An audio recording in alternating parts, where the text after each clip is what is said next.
Tanya for Yud Tevis, for the 10th of Tevis. We're holding in the middle of Likutei Amarim, end of Perek Zayin.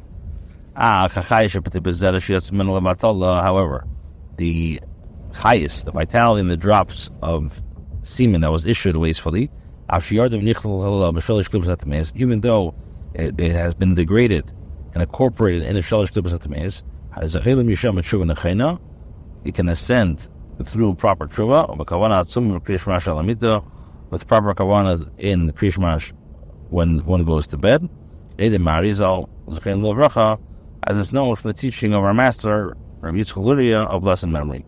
This is implied by the Gemara that says, he who recites the Shema at bedtime is as if he had a double-edged sword. Meaning one edge where with display the bodies of the klippos that have become garlets of the vitality in the drops of zera.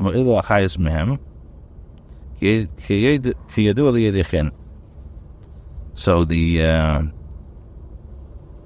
becomes the garments of the vitality in the drops of zera, and another edge by which the vitality ascends from them, as is known in the students of Kabbalah. Therefore, the sin of zera lavatala, of wasteful emission of semen, is not mentioned in the Torah. Amongst the list, the list of forbidden asuras. And even though it's the most stringent out of everything, the godal avenim b'chinas hagadlus v'diba atumah akliv shemedid umarbim eid meid v'tzezeh lavatala yizum and b'yasasuras. Now, it has a lot more impurity of the klippos and begets and multiplies them with exceedingly great extent through wasteful emission of semen. The yizum and b'yasasuras.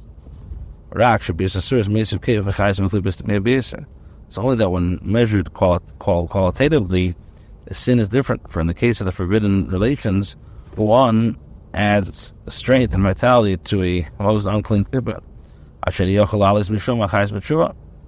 until from which this powerless to raise up the vitality remains of trua. Unless he does depends with such a great love, until that his willful wrongs are transformed into merits.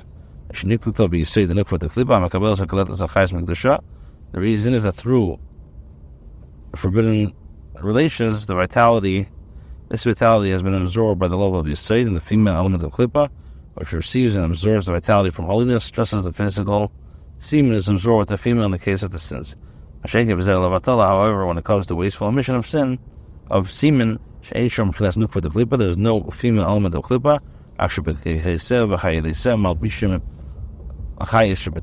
It's only that in the klippos of power and four pieces of garb, it covers the vitality of semen. Is known to the students of the Kabbalah. Now we can understand what Chazal say. What is a fault that cannot be rectified? Having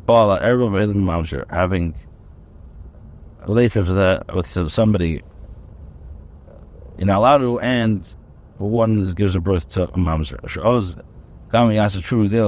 Even if a person is going to do much tshuva, cannot cause the vitality to ascend to kedusha, since it has already been descended into the world, has been folded in a body of flesh and blood.